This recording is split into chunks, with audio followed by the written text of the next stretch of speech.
So today we're going to be learning how to graph a function, and this is a quadratic function. It's in vertex form, so it's pretty easy. So we're going to start off easy and then progress into harder graphs.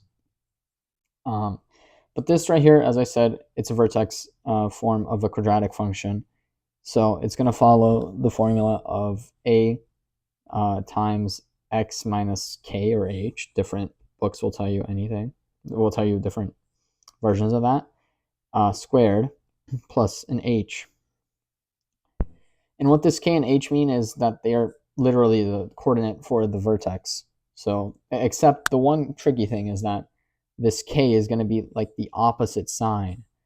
So here, if you have, let's say, the vertex is at 1, 3, that's going to be, let's say, a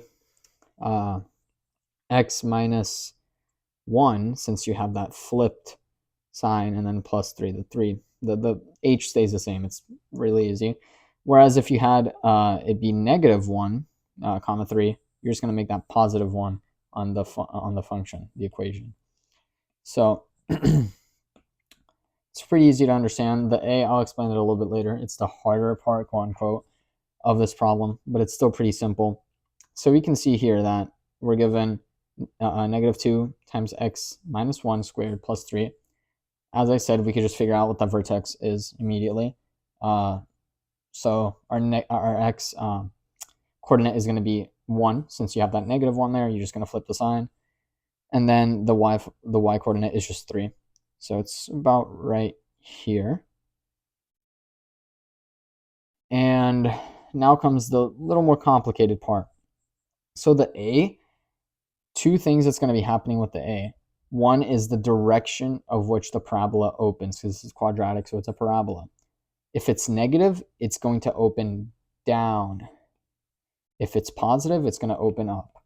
Our problem gives us negative 2, so it's going to open down. That's very helpful to know, because that helps you graph it out.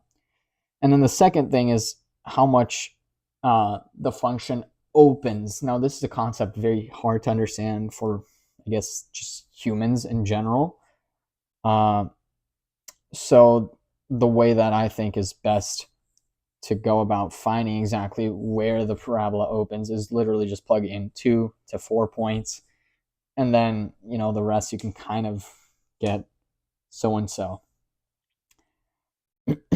So basically, let's just start with plugging in some points, right? So we know that the parabola opens down, so we'll find a point, say, let's say x. So let me just right here. So this is function f of x. So f of 0, and let's find f of 2, right? Just be equal. And if we need to do more, we could do, actually, let's do more. Let's do f of negative 1, and then f of 3. So working with 0, we're just going to be plugging it in here. So it's, let me just change colors here. Negative 2 times 0 minus 1 squared plus 3, which simplifies to negative 2 times 1 plus 3, which is 1, right? Yes, 1. The second right there, f of 2, right? That's our second point. So let me just here draw the point. F of 0 is 1, so that's about here. F of 2, well, we don't really need to figure out f of 2 since this is a parabola. It's going to open with an equal distance on both sides. So it should be, I mean, I'll make a prediction, I guess. It should be right there, that point at 2, 1. But let's still do the work just to be sure. So negative 2 times 2 minus 1 squared plus 3. That's negative 2 times 1 plus 3. And oh, look at that. You also get 1. Same height. So right there. 1. And then for f of negative 1, let me do it here. So negative 2, negative 1 minus 1 squared plus 3, which is negative 2 times, that's negative 2 on the inside, squared is 4, plus 3, which is negative 8 plus 3, which is negative 5. And so that's around, what was the point? Negative 1 comma 5, comma negative 5, I mean. So it's right there. And again, using that same logic that I used before, I'm going to make a prediction. It's going to be right here. Still going to do the work. Negative 2. Oops. Oh, no, wait, that's right. Minus 1 squared. Let me just check if that's, yeah, that's right.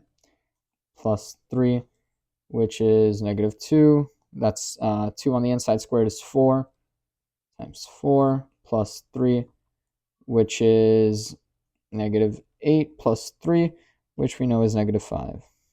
So again, same thing here as I thought. And now at this point, you can kind of see the parabola forming, right? These are going to have to be curves. They're not going to be straight lines. They're going to be sort of roundish. And you can kind of just connect the points and figure out that it's something like this. I'm not the best drawer, but that's what the function should look like. And that's how you do that.